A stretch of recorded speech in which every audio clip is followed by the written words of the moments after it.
Buenas tardes.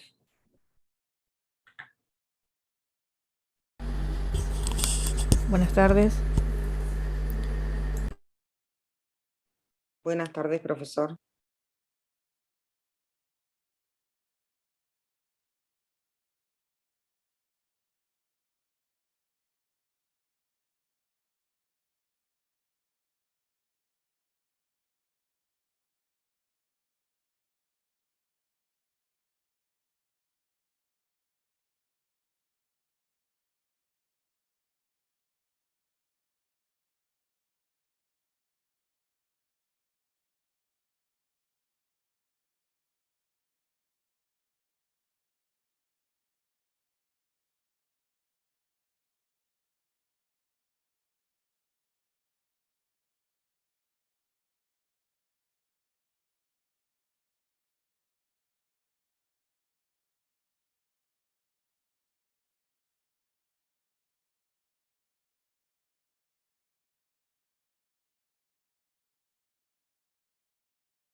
Les compartí en el chat, porque no recuerdo, alguna de las compañeras lo había pedido la semana pasada, una resolución de la Comisión de Derecho Laboral de FACA, de la Federación Argentina de Colegios de Abogados, que traía algunos considerando sobre la relación con comisiones médicas. Había alguien que estaba trabajando cerca de lo laboral, me había comprometido que se los acompañaba, si a alguien le sirve y lo quiere chusmear. Tiene referencia a los fallos de la Corte Suprema, así que para el que le sirva, lo pongo a disposición. Esperamos 2 minutitos más y arrancamos, ¿les parece bien?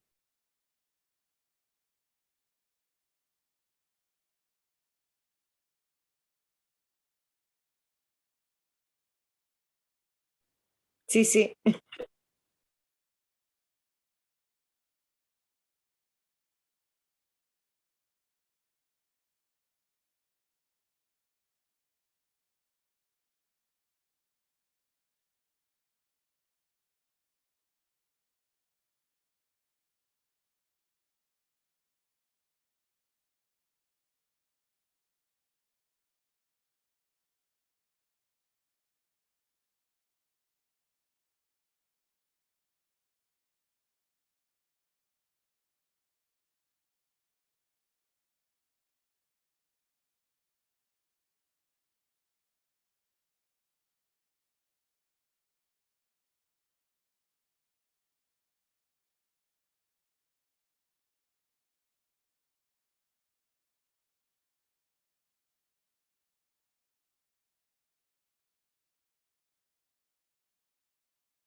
Bueno, buenas noches. ¿Todos me escuchan bien?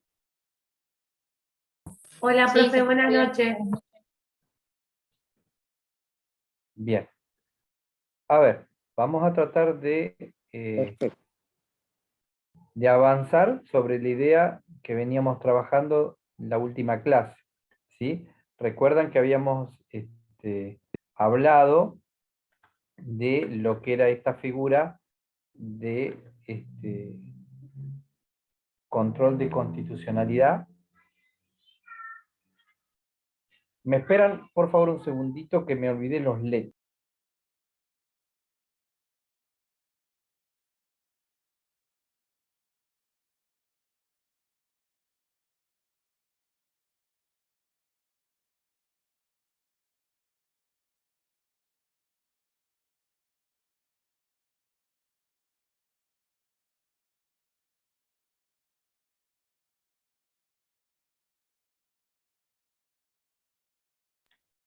Perdón que si no, no veo ni siquiera la pantalla. La miopía no se cura con negación. Vamos a tratar de terminar el proceso sobre control de constitucionalidad, ¿sí? Recordemos lo primero que habíamos visto en la clase pasada, ¿sí? Que cuando hablamos de constitución, hablamos de ese texto, ¿sí? Fundamental, que tiene dos variantes, ¿sí? Por un lado, el control de soberanía. Recuerdan que nosotros mencionábamos que había un poder, ¿sí? Que era el poder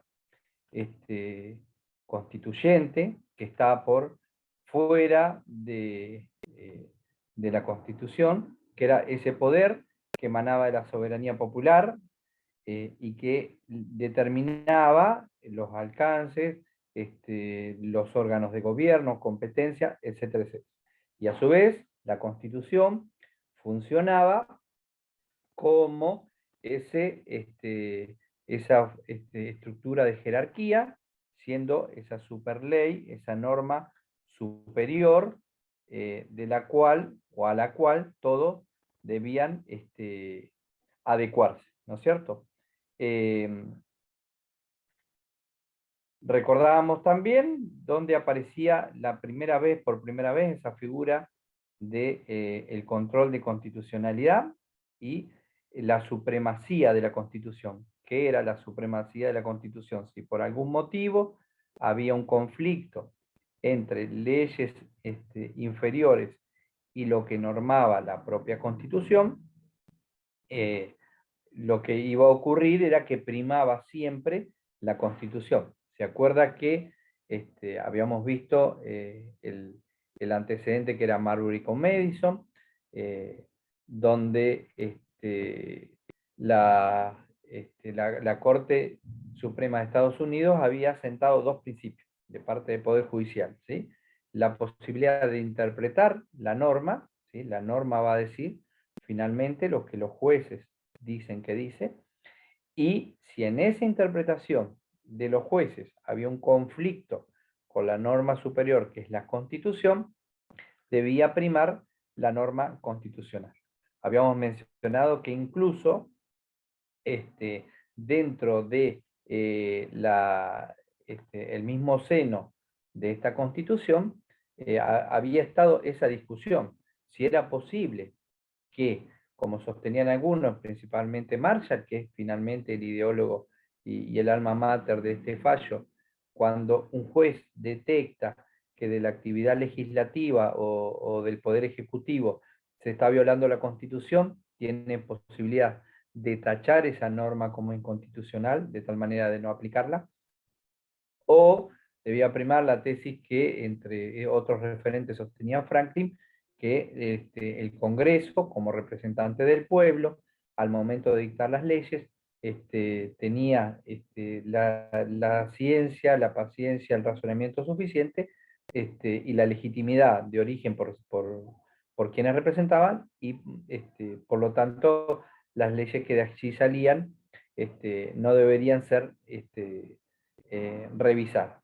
Y el mayor miedo que expresaban desde esa doctrina era que, como el Poder Judicial actúa siempre a posteriori, iba a ser el gran poder y iba a tener más control que otra situación. nosotros aparte recordábamos también, ¿sí?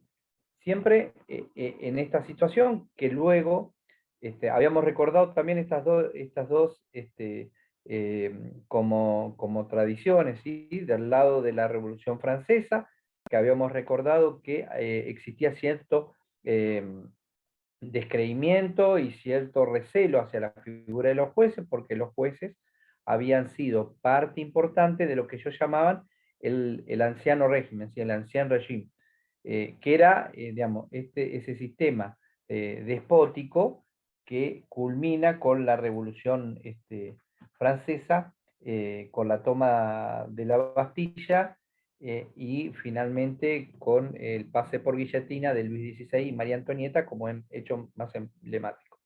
Y que dentro de la tradición americana había, al contrario, mucha confianza de los jueces como resguardo y ese esquema de división de poderes. Vamos a encontrar principalmente dos escuelas. Ahora vamos a avanzar un poquito más sobre eso. La tradición americana que va a hablar de un control difuso, siempre teniendo esa confianza que tienen los jueces, y por el lado europeo vamos a hablar de un control concentrado, de tal manera que la misma Constitución va a otorgarle a los poderes políticos y les va a dar las instrucciones precisas desde lo político para controlar la constitucionalidad o la validez normativa de las normas.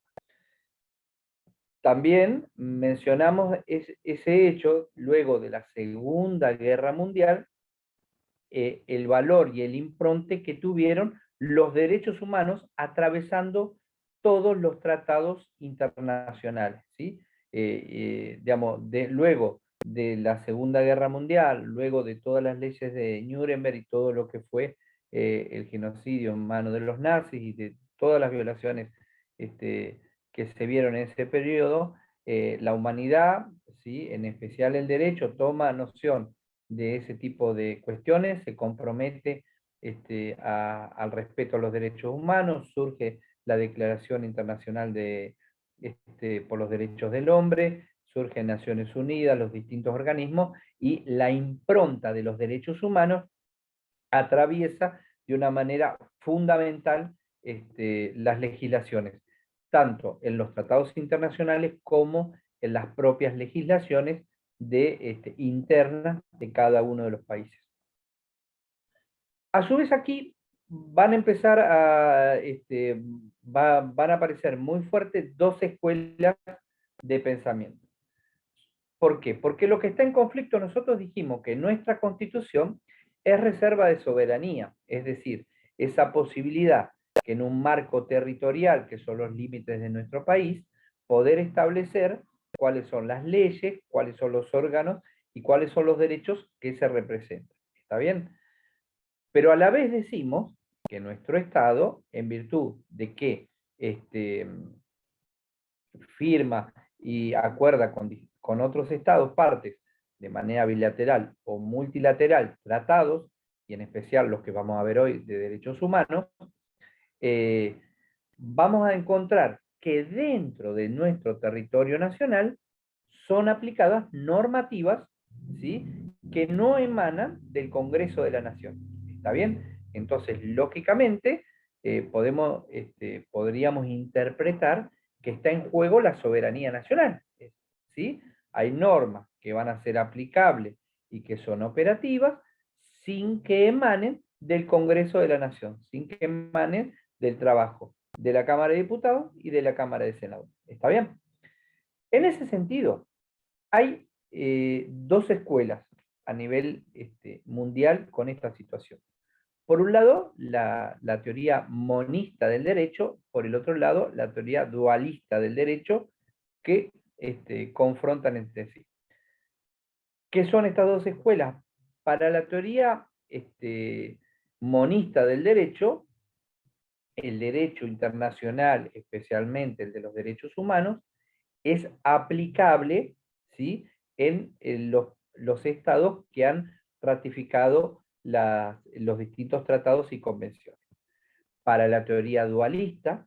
En cambio, esa implementación no es automática, ni es, sino que requiere que haya una ley especial dentro del propio Estado que le dé, ¿sí?, que incorpore ese derecho que el país ha firmado y se ha comprometido a la legislación interna. ¿Está bien?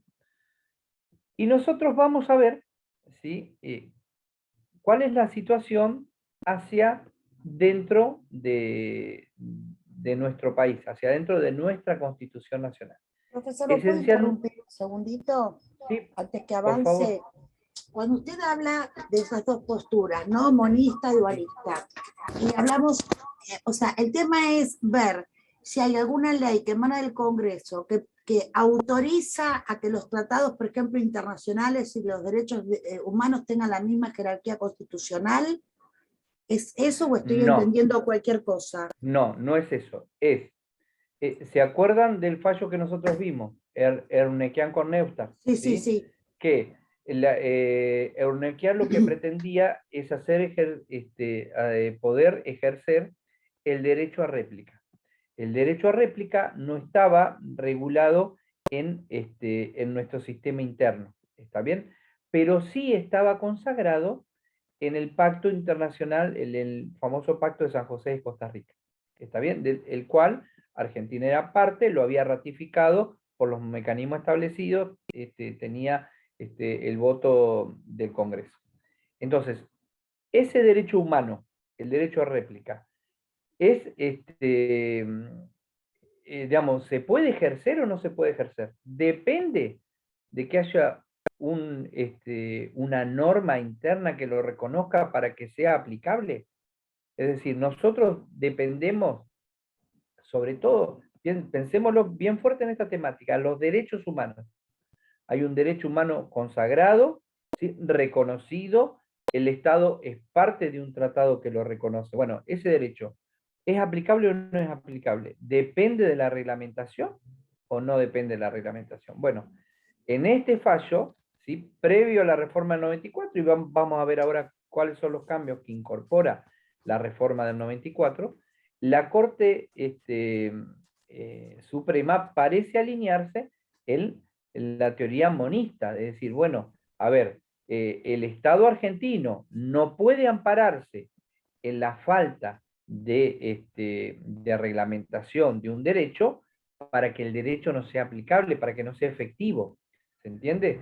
Sería muy O sea, fácil. sería, perdón, o sea, sería así, ante un tratado del cual la Argentina fue parte, si eso que nos ampara en un caso particular, como el fallo que hablamos el otro día, uno lo toma en forma directa, o si tiene que tener indirectamente una elaboración que autorice a utilizar esa norma de ese tratado, que nos ampara hasta determinada una ley, situación. claro, sería una ley que lo incorpora al derecho interno.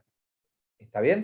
Y a su vez, véanlo desde otro lado, un juez, un organismo del Estado, está obligado a respetar una norma de un órgano internacional o de un acuerdo que por fuera de la soberanía, ¿sí? Debe seguir, debe respetarlo.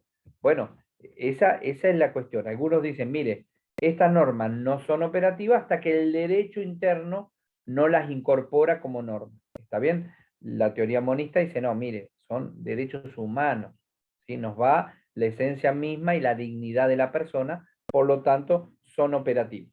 ¿Está bien? Esa es la discusión. Gracias. Profe, disculpe, Sí, justo estaba dime. hablando de eso y se me venía la duda. Sí. Desde la perspectiva voy anotando, haciendo notas, por eso capaz que miro para acá, de la escuela monista. Usted dijo Sí. que directamente los tratados, quiero ver si lo entendí bien, los tratados de los derechos internacionales, de los derechos humanos, son aplicables en los estados directamente. Claro, Eso a la soberanía, eso es pisotear la soberanía que tiene el Estado, ¿o no? bueno, a ver, yo en principio, yo entiendo que el Estado para que le sean efectivos y aplicables, ¿sí? El Estado es parte de ese tratado, lo ha ratificado, ha cumplido por ley. Lo que dice la Corte es, no le bastaría al Estado simplemente decir, mire, no tenemos una norma que reglamente, ¿está bien? Conforme el artículo 14, ¿sí? Todos los habitantes gozan de los siguientes derechos conforme a las leyes que reglamentan su ejercicio. Entonces, le bastaría al Estado simplemente con omitir una reglamentación para no hacer efectivo un tratado de derechos humanos al cual se obligó internacionalmente, porque firmó el tratado y lo ratifica por su mecanismo interno. ¿Se entiende? Entonces, desde ese lado está bien. Uno dice, bueno, pone en juego la soberanía. Está bien. Ahora, el Estado ya es parte de ese tratado, lo ratificó, y se entiende que en el espíritu del Estado, ese valor fundamental, ese derecho humano que se quiere proteger, ¿sí? Es importante. Entonces, si el Estado no puede con la derecha reconocer el derecho humano, piensen en los derechos del niño, el derecho el tratado sobre de eliminación de todas formas sobre violencia sobre la mujer, la Convención Interamericana de Derechos Humanos, cualquiera de los tratados. No podemos, con la derecha reconocemos que es un derecho, nos vamos a comprometer, vamos a hacer todas las medidas que nos requiere, y con la izquierda simplemente decir, bueno, nos faltó reglamentación, no estoy obligado a nada. ¿Se entiende? Entonces, en esas dos cuestiones, la Corte, si tomamos dos antecedentes, podemos ver que en el fallo Hermequian ya la Corte había dado un indicio de que, bueno, a ver, esto es operativo, el derecho de la persona lo tiene, sin perjuicio de que no tenga una reglamentación. Bueno, si no tiene la reglamentación, habrá que encontrarle la forma, pero la persona tiene derecho a ejercer porque Argentina se ha comprometido. Y en el otro fallo, que es el fallo Petraca, lo van a encontrar mencionado varias veces en el libro del doctor Jiménez, lo mismo. Dentro de una de las obras binacionales, hay un contador que pretende, está impugnando una liquidación por sus honorarios, etcétera, etcétera, y el Estado argentino lo que dice, mire, en este caso, siendo un organismo multilateral el que lleva adelante la obra y quien ha contratado, etcétera, etcétera, tiene un sistema de resolución de diferencias, por lo tanto, nosotros no, aunque esté en parte de la obra en nuestro territorio, no tenemos competencia, sino que hay un mecanismo internacional al cual la parte tiene que acceder. ¿Se entiende? Pero el Estado se comprometió a eso. O sea, no es algo que viene por la fuerza. Entonces, bueno, resignamos en parte nuestra soberanía, es cierto, pero también en pos de los derechos humanos, que no son poca cosa, ¿sí? Digamos, los derechos humanos tienen que prevalecer por encima de cualquier circunstancia interna o de ocasión o de coyuntura que puedan tener los estados internamente, ¿sí? Y siempre la figura que tiene que prevalecer es siempre en favor y progresivamente a mayor respeto sobre los derechos humanos, sin que el Estado pueda ampararse en algún tipo de medida para el no respeto. No sé si se entiende la explicación.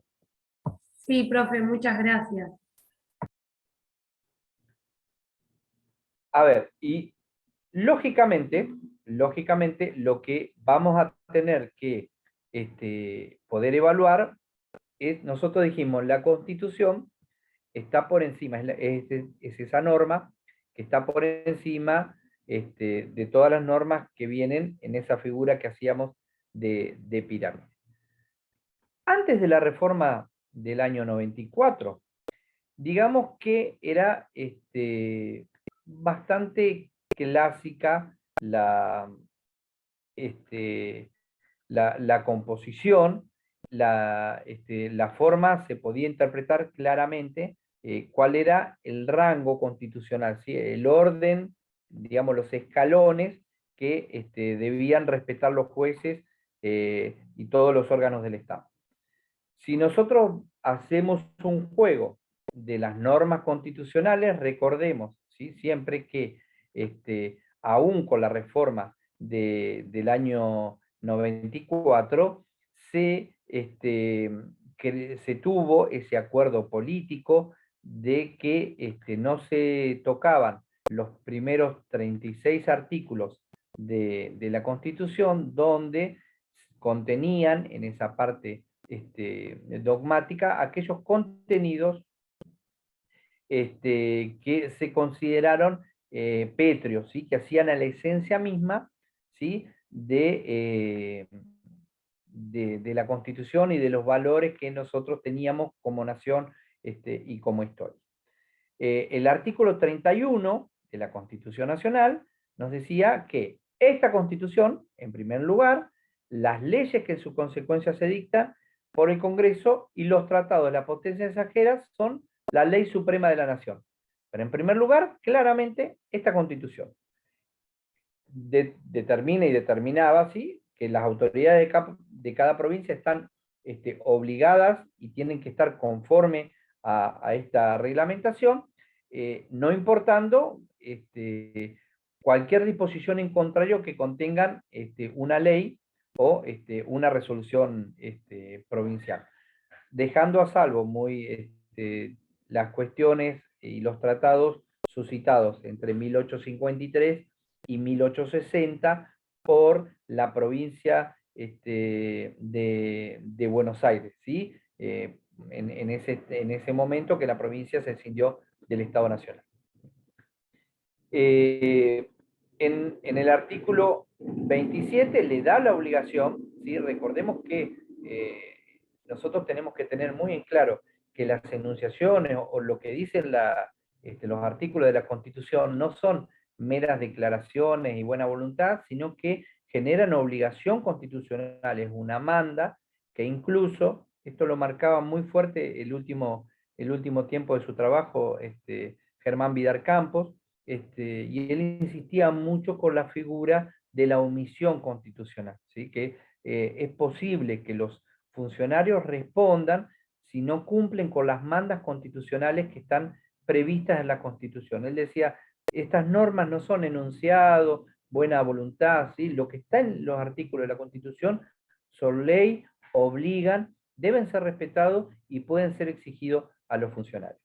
Entonces, dijimos, artículo 31, artículo 27, el gobierno federal está obligado a afianzar las relaciones de paz. El artículo 14 que mencionábamos recién, que todos los habitantes de la nación gozan de los siguientes derechos, conforme a las leyes que reglamentan su ejercicio, ¿sí? Y enuncia, ¿sí? Trabajar, ejercer industria lícita, navegar, etcétera, etcétera. El artículo 28, ¿sí? Recuerdan que nos decía que los principios de garantía y los derechos reconocidos no pueden ser alterados por las leyes que reglamentan su ejercicio. Es decir, si yo tengo el derecho a trabajar, o en este caso, no sé, el derecho que reclamaba Ernequian, ¿sí? Nosotros lo que no puede pasar es que por medio de un reglamento sea tan estricto que en realidad se pierda la virtud del derecho, ¿sí? Entonces, estas cuestiones son importantes. El artículo 5, ¿sí?, completaba parte del juego porque dispone que cada provincia va a dictar para sí una constitución bajo el sistema representativo y republicano, pero de acuerdo con los principios de derechos y garantías de la Constitución Nacional. Con la reforma del 94, si bien antes de la reforma habíamos tenido estos fallos que mencionábamos, Ernequian con Neustadt, el fallo Petraca, donde la Corte ya empezaba a marcar una idea de lo que algunos llamaban la transnacionalización del derecho humano, ¿sí? Con la reforma del 94 y particularmente con los derechos humanos, aparece, ¿sí?, en la segunda parte de la Constitución, dentro de las funciones que le corresponde al Congreso, la de las incorporados en el inciso 22 del artículo 75, ¿sí? Entonces, corresponde al Congreso aprobado o desechar tratados concluidos con las demás naciones y con organizaciones internacionales, ¿sí? Y concordatos con la Santa Sede. Una consulta, discúlpeme, antes de Sí, que siga, porque si no después me pierdo. ¿Las constituciones provinciales son observadas por el Estado? las constituciones no son observadas del Provinciales. Estado, pero si hubiese una constitución provincial que tuviera alguna limitación en contrario a la norma de la Constitución Nacional, esa norma es inconstitucional y podría ser objetada ante la Corte Suprema de Justicia. Ah, ¿sí? porque hace muchos años yo me acuerdo que hubo cuando fue la reforma hubo un caso con una provincia que no recuerdo cuál, hace muchos años atrás, y que se habían objetado, yo no me acuerdo si fue en Jujuy, Catamarca, pero cuando se reformó, por eso le Sí. preguntaba. Está bien, pero la norma, la Constitución Nacional sigue siendo la norma, la superley, la norma La máxima superley. que Perfecto. nosotros debemos respetar. ¿Sí? Gracias. Profe, ¿le puedo hacer una pregunta? ¿Cómo no? Para reformar, por ejemplo, una constitución provincial, ¿es Sí. la misma modalidad también? ¿Se hace a través de una ley? En realidad, eso lo establece, eso sí tiene facultad cada provincia como Estado federal de establecerlo. Cada constitución establece su mecanismo, pero en general todas establecen lo mismo. Que se hace una ley, se declara la necesidad de la reforma y luego se realiza una convención constituyente. ¿sí? Eso en general es idéntico, pero cada congreso provincial, cada constitución provincial tiene facultades para establecer su propio mecanismo, pero si no recuerdo mal, todas las constituciones y la Carta Orgánica de la Ciudad Autónoma establece el mismo procedimiento. ¿Y ha habido algún antecedente de reforma de constitución provincial? Porque la verdad Sí, es que por yo no supuesto. recuerdo. ¿Sí? Sí, sí, por supuesto. Primero, con la reforma del 94 hubo muchas constituciones que se reformaron, incluida la de la provincia de Buenos Aires, ¿sí? También en el Claro. mismo Por la reforma del año. 94 sí, pero yo digo aparte, ¿no? De aquella reforma. Sí, ha habido algunas fructíferas y otras no. Recuerdo el Ah, caso de Misiones, que se declaró la necesidad de la reforma y que ustedes recuerdan que en el procedimiento del artículo 30 se determina la necesidad de la reforma y se determina aparte los artículos que se van a reformar, ¿está bien? En el sí. caso de Misiones lo que se buscaba era la reelección indefinida de parte del gobernador. Si hay algunas provincias han logrado limitar la reelección y otras han avanzado con la reelección indefinida. En el caso de Misiones, el gobernador de ese momento buscaba la reelección indefinida, se aprobó la necesidad y el llamado, se estableció la elección para convencionales constituyentes, ganó finalmente una lista que encabezaba el obispo de Misiones, si no recuerdo mal, donde el presupuesto básico de la lista que ganó era votar por no a esa reelección, así que finalmente no se realizó la convención, pero el proceso se estableció la necesidad de la reforma, se planteó que se reformaba únicamente para la reelección indefinida del gobernador y se eligieron convencionales constituyentes. Gracias. No, de nada. Y entonces, dentro del artículo 75 encontramos la enunciación de 11 tratados sobre derechos humanos y el mismo artículo determina que tienen jerarquía constitucional, que no derogan artículo alguno de la primera parte de esta Constitución y deben entenderse como complementarios de los derechos y garantías por ella reconocidas. Solo podrán ser denunciados, en su caso, por el Poder Ejecutivo Nacional, previa aprobación de las 2/3 partes de la totalidad de los miembros de cada Cámara. Los demás tratados y convenciones sobre derechos humanos, luego de ser aprobados por el Congreso, requerirán del voto de las 2/3 partes de la totalidad de los miembros de cada Cámara para gozar de jerarquía constitucional. Entonces, veamos aquí cuál es gracias, Carlos, que hizo el agregado. El gobernador era Rovira y el obispo era Piña. Es correcto, eso, el caso de Misiones. Gracias por el aporte, no lo recordaba. Entonces, la Constitución, algunos dicen que peca de que no es feliz la fórmula por la cual expresa y que genera ciertas dudas e interrogantes. Vidal Campos mencionaba que dentro del proceso constitucional es un proceso de negociación y de puja política, entonces que es razonable que muchas veces la misma Constitución tenga en parte ciertas contradicciones o claros oscuros, ¿sí? Que, bueno, son formas de poder ir alcanzando los consensos aún con ciertas deficiencias técnicas y Profe, legislativas. disculpe, Sí, perdón cómo que no. pregunte tanto, pero no me gusta quedarme con las dudas, sino después te voy a preguntar por mail y va a tener 1000 mails. Si te puedo Em, ayudar, yo encantado. la Constitución, bueno, como usted dijo recién, muchas veces se contradice.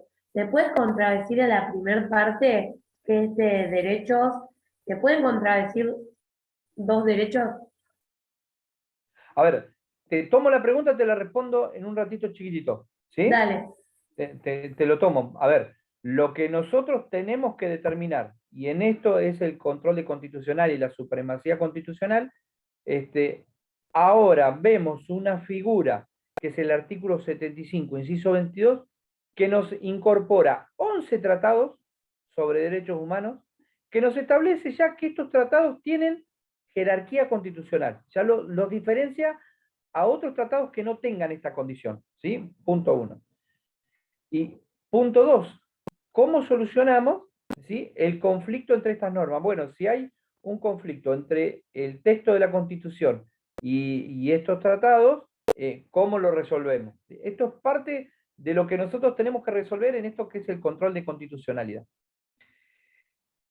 Hay una primera coincidencia general, bastante, casi, yo diría que es sumamente mayoritaria en doctrina, ¿sí?, que este artículo lo que ha seguido es una corriente que tiende a imponerse en el derecho constitucional comparado de lo que vas viendo en los distintos países, que se resume en esta idea de una tendencia a la internalización de los derechos humanos, ¿sí? Esta idea de que los derechos humanos realmente trasvasan todos los derechos humanos y sobre todos los países y que tienden a ser progresivos, ¿sí? De manera internacional, digamos, de tal manera que cada vez los estados van encontrando mayor limitación para internamente limitar, ¿sí?, y no respetar los derechos humanos de sus habitantes, aún en el marco de su soberanía dentro del territorio. Algunos autores como Capelletti va a hablar de la dimensión transnacional del derecho y de la justicia, ¿sí? Pero, digamos, hasta acá lo lindo, no todas las cuestiones son en común y mayoría. Empieza a haber algunas diferencias. La primera diferencia que vamos a encontrar es si estos tratados que están detallados en el artículo 75 forman parte del texto de la Constitución Nacional, ¿sí? Hay realmente una posición bastante minoritaria, Colautti es el autor, que dice que la jerarquía de estos instrumentos implica que son normas constitucionales y por lo tanto parte de la Constitución formal. ¿Está bien? Pero la verdad que es es una minoría. Vidar Campos es bastante simple la explicación y él lo que va a decir es lo siguiente. Lo veníamos charlando recién. El proceso para reformar la Constitución es el determinado en el artículo 30. ¿Está bien? El artículo 30 dice que tiene que haber una ley del Congreso que determine la necesidad de la reforma, realizarse la convención constituyente y allí se reforma la Constitución.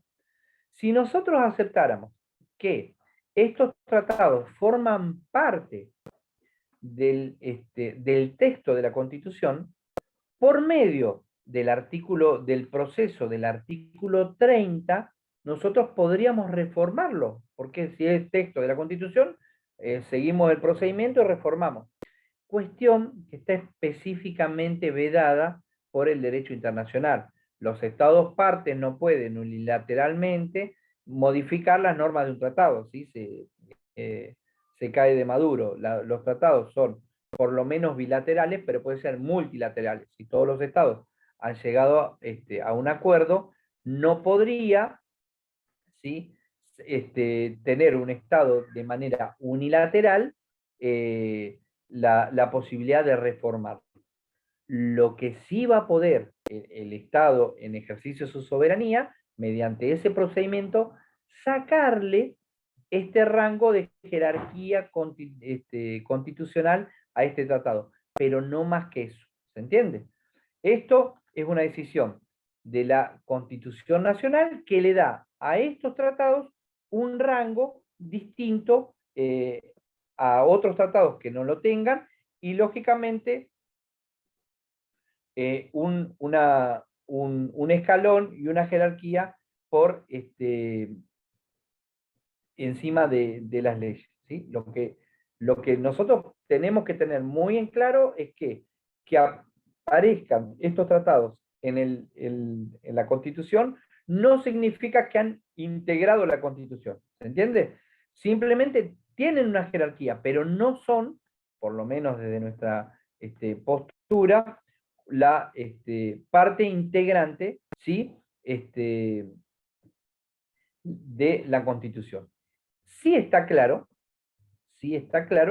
que van a tener, en virtud de esa jerarquía, un estatus superior a otros tratados que no tengan estas condiciones y a las leyes mismas del país. Eso lo dice la Constitución. Lo que vamos a tener que ver, bueno, ¿y qué pasa? Lo preguntaba Constanza. ¿Qué pasa si tenemos un conflicto entonces con esa Constitución de la cual no es parte? ¿Está bien?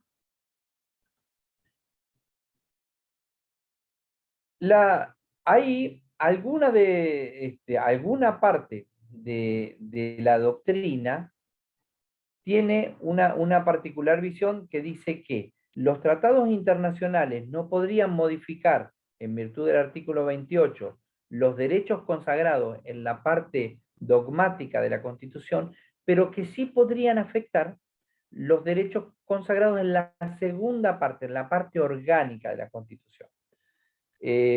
Vidar Campos va a decir, mire, la verdad que si nosotros aceptamos esto, estamos aceptando que se puede fragmentar un texto constitucional que es unitario, todo es el texto constitucional, todos los artículos que la componen, ¿sí? Y simplemente estos tratados enunciados en el inciso 22 componen un bloque de constitucional federal dentro del cual, ¿sí? Todo el conjunto reviste un nivel jerárquico, ¿sí? Que hace a que sea más favorable la vigencia de los derechos humanos, ¿sí? Y en caso de dudas, a ver, bueno, ¿qué debo aplicar? ¿La Constitución o un tratado de derechos humanos? Vidar Campos opta y dice, siempre debe optarse por aquella interpretación que sea más favorable hacia la vigencia de los derechos humanos. Andrés Gil Domínguez habla más específicamente que una norma, una fórmula que a mí me gusta. Él habla de aquella norma que sea más favorable pro hominem, ¿sí? Lo que le dé mayor protección a la vigencia y al ejercicio de derechos humanos es la interpretación que debe prevaler en esta condición. No sé, Constanza, si ayudé a evacuar lo que vos me preguntabas. Sí, sí, profe, entre lo que me dijiste y la lectura de los materiales voy entendiendo bien. Gracias. Hay otro sector más chiquito que lo que propugna, ¿sí? Es que en realidad la regla que estableció la Corte Suprema en Eurnequian con Sofovich, diría que solamente los tratados internacionales tienen jerarquía superior a las leyes, ¿sí? Pero que ya eran derecho positivo desde el momento de su ratificación por el Congreso, ¿sí? Que nuestra Corte Suprema los había ingresado a esto que sería una especie de sala, de antesala, ¿sí? Y que la propia Constitución reconoce ese derecho, ¿se entiende? Pero en principio son operativos, y son aplicables, ¿sí? Y son, digamos, están facultadas las personas para poder hacer efectivo y reclamar el cumplimiento de esas normas, ¿sí? Lógicamente,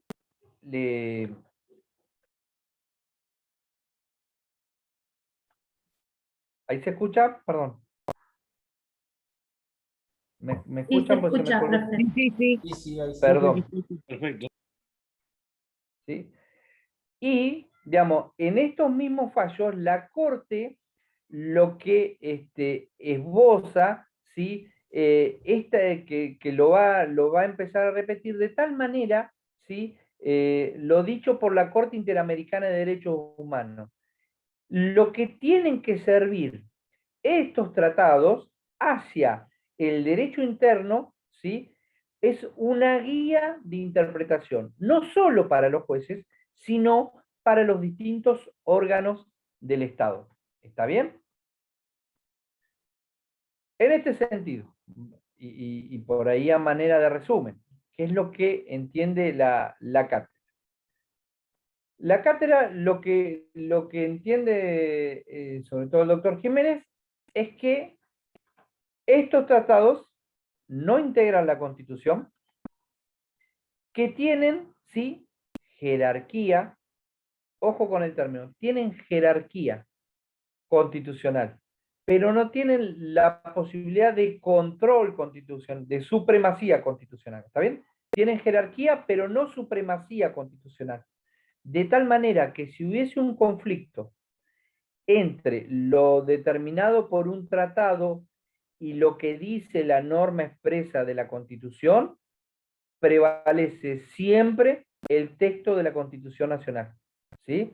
Estos tratados tienen jerarquía constitucional, que lo pone por encima de las leyes, pero siguen estando por debajo, no tienen supremacía constitucional, ¿sí? Entonces, claramente, no integran, yo comparto el concepto, no integra el texto de la Constitución, no tienen supremacía, tienen jerarquía a la medida de un test, ¿sí? Y es la misma carta, la misma Constitución Nacional, la que los invita, ¿sí?, a actuar en un escalón superior al, al resto de las leyes y de las reglamentaciones, ¿sí? Incluso por encima de otros tratados que el país tenga firmado, pero que no tengan, ¿sí?, esta categoría. ¿Está bien? Entonces, no integran, tienen jerarquía, pero no tienen supremacía constitucional. Y son una norma de guía tanto para el Poder Judicial como para las normas que debe dictar el Congreso y todo el Poder Legislativo, y las normas y el actuar tanto a nivel reglamentación como decreto de necesidad de urgencia, por el Poder Ejecutivo. ¿Está bien? Y insistimos sobre esto, digamos, interpretarlo de otra manera, entender que forman parte del texto constitucional. Lo que estamos invitando es hacer una interpretación de la modificación de la norma establecida en el artículo 30, ¿sí? Lo cual no está permitido ni ha sido una facultad que el constituyente ha otorgado. ¿Está bien? Sirven de pauta de interpretación obligatoria para los poderes públicos, ¿sí? Siempre va a primar el texto de la Constitución, ¿sí? Pero los derechos consagrados en estos tratados son efectivos. En la práctica profesional, no sé si alguno trabaja en un estudio y demás, todas estas normas realmente, no sé, el Tratado por los Derechos del Niño, en el fuero de familia, realmente es una norma aplicable, ¿sí? Pero si tuviéramos un conflicto con la norma de la Constitución Nacional, va a primar siempre la Constitución Nacional. Pero en la diaria, en el ejercicio profesional de todos los días, fuero de familia, por ejemplo, el Tratado de los Derechos del Niño, el Tratado sobre toda forma de discriminación y violencia sobre la mujer, digamos, son pautas realmente que son del ejercicio profesional, que están incorporadas en la demanda, que se piden, se aplican, no sé, el artículo 12 de los derechos del niño que habla de la audiencia que el juez tiene que tener, uno solicita y es prácticamente entre 48 y 72 horas que se fija esa audiencia, las juezas o los jueces de familia escuchan a los menores, le dan prioridad, realmente son normas hoy operativas de protección de derechos humanos.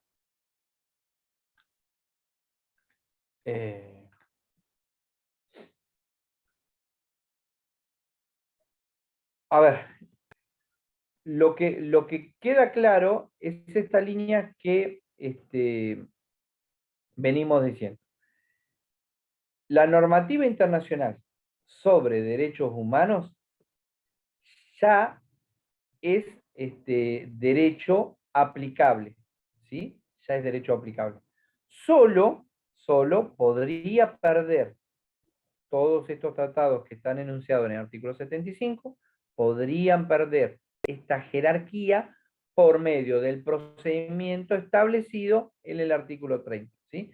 Que hubiese una convocatoria para reformar la Constitución y, que en virtud de esa reforma constitucional se decidiese por algún motivo que alguno de los tratados pierden esa norma. Pero, mientras eso no ocurra, ¿sí? La jerarquía constitucional, ¿sí? La siguen teniendo en virtud de las leyes, o sea, no podría el Congreso de la Nación dictar una ley que vaya en contra de las disposiciones de alguna de estos tratados. ¿Está bien? No significa, insistimos, que formen parte de la Constitución, ¿sí? Y no son parte de esa ley suprema, pero sí son esa guía de interpretación obligatoria para los poderes públicos respecto de la temática de los derechos humanos, ¿sí? Esto, por ahí es extremadamente finita la diferenciación, pero es importante que ustedes lo tengan en claro, ¿sí? Esta forma lingüística, ¿sí? Por el cual se suma al texto constitucional, ¿sí? Debe ser entendida de esa manera, no integrando el texto, pero sí conformando esto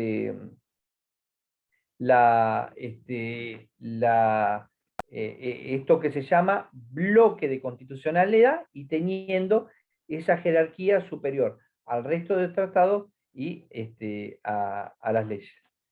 Y si bien si hubiese un conflicto, va a primar siempre la lo que emane del texto de la Constitución, la cátedra, yo acompaño el criterio, propugna esto que referenciaba Vidal Campo. Digamos, en caso de un conflicto, lo que tiene que prevalecer es el criterio que sea más amplio hacia el respeto de los derechos humanos, hacia la vigencia de todo este bloque de constitucionalidad en virtud de la dignidad de la persona humana.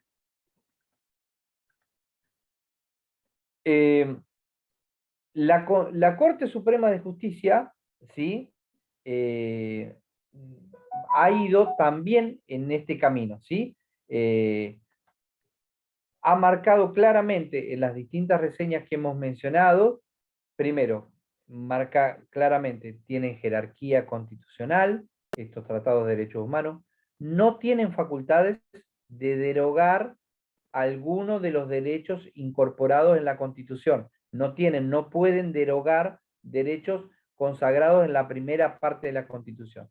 Y deben entenderse como complementarios de los derechos y garantía por ella reconocida, siempre en virtud de este concepto de tratar de progresivamente consagrar el mayor respeto de los derechos humanos.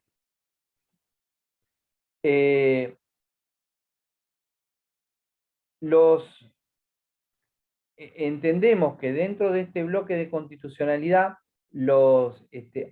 este plano de subordinación es importante. Si bien no forma parte del texto constitucional, sí es claro ese bloque de constitucionalidad, esa norma jerárquica superior que hace que el accionar del resto de los poderes públicos del Estado, recordemos que todas estas normas son de derecho público para nosotros. Entonces, es importante que esto sea guía y todo se adecue. Me preguntaba Franco si existe la posibilidad de que se presente una contradicción en alguna parte de estos tratados internacionales.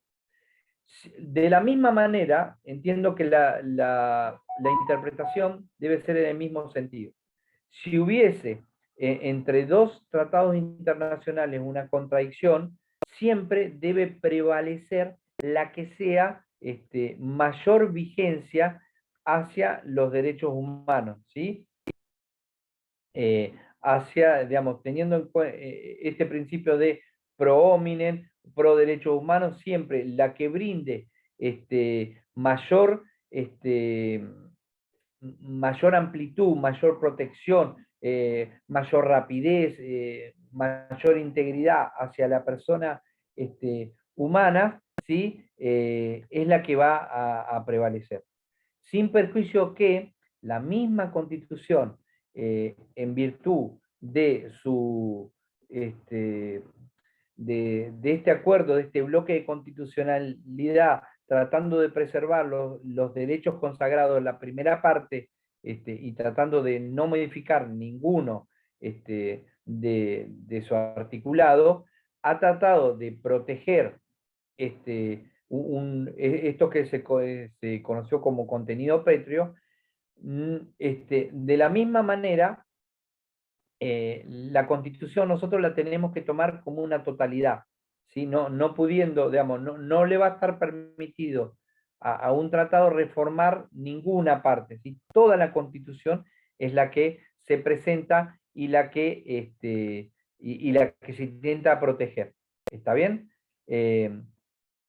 Y lo que se entiende que a la manera del derecho español o del derecho alemán, esto integra este bloque de jerarquía constitucional, es una pauta de valoración obligatoria para los poderes públicos.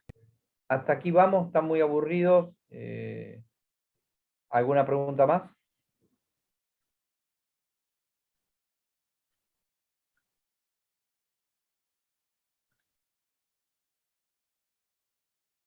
Ninguno. Seguimos un cachito más y y los libero y los dejo descansar por hoy y profundizamos la clase que viene.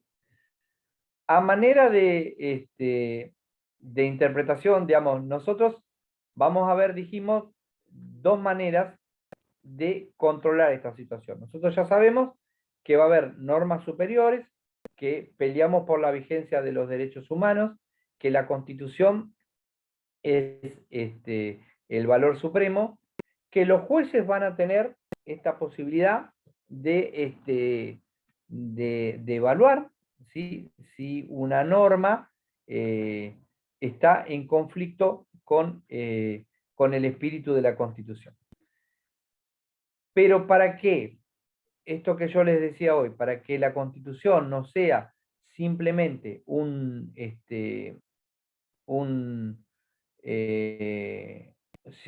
relato, una mera manifestación de buenas intenciones, tiene que existir lo que se conoce como control de constitucionalidad, ¿sí? Entonces, el mecanismo concreto para plasmar la supremacía de la Constitución es a través del control de constitucionalidad. Y allí vamos a encontrar dos sistemas. Por un lado, el sistema americano, lo dijimos, que es un sistema difuso, y por el otro lado, el sistema que históricamente ha sido europeo, pero que otros países lo van a tomar también, que es de un organismo concentrado. ¿Está bien? ¿Esto qué significa? En nuestro sistema, nosotros, la República Argentina tiene adoptado el sistema de control de constitucionalidad difuso. Esto es la facultad de cualquier juez en las distintas instancias de poder declarar la inconstitucionalidad de una norma en todo o en parte. ¿Está bien? En el caso, por ejemplo, del sistema francés, existe un consejo especial conformado por los expresidentes, por 3 miembros nombrados por el presidente del país, 3 miembros por la Cámara, ¿sí? Pero es un solo organismo al cual evalúa la constitucionalidad o no de una norma. Ese organismo aprueba o desaprueba la norma, y una vez que pasó por ese filtro, ya la norma no puede ser controlada. En este caso, la norma puede ser evaluada y puede ser controlada por los distintos órganos judiciales. Por ejemplo, yo les acompañaba hoy más temprano esta resolución de la Comisión de Derecho Laboral de la Federación Argentina de Colegios de Abogados. Allí lo que se estaba tramitando, lo que se estaba tratando es la constitucionalidad de distintas normas establecidas en la obligatoriedad para el trabajador de someterse necesariamente al proceso de comisiones médicas, ¿sí? Entonces, fíjense que se plantea, ¿sí?, una serie de cuestiones donde por distintas pautas se va cuestionando la constitucionalidad de esa norma, ¿sí? En tanto que se entiende que los trabajadores son sujetos de preferente tutela, que los siniestros laborales tienen una condición especial que necesitan de reparación urgente, que todas estas cuestiones cuentan con la condición de ser prestaciones alimentarias, y que el hecho de violar el acceso al trámite judicial de manera inmediata y obligar a un trabajador que desarrolle toda una actividad por lo que se llama el tránsito de comisiones médicas, afecta sus derechos constitucionales.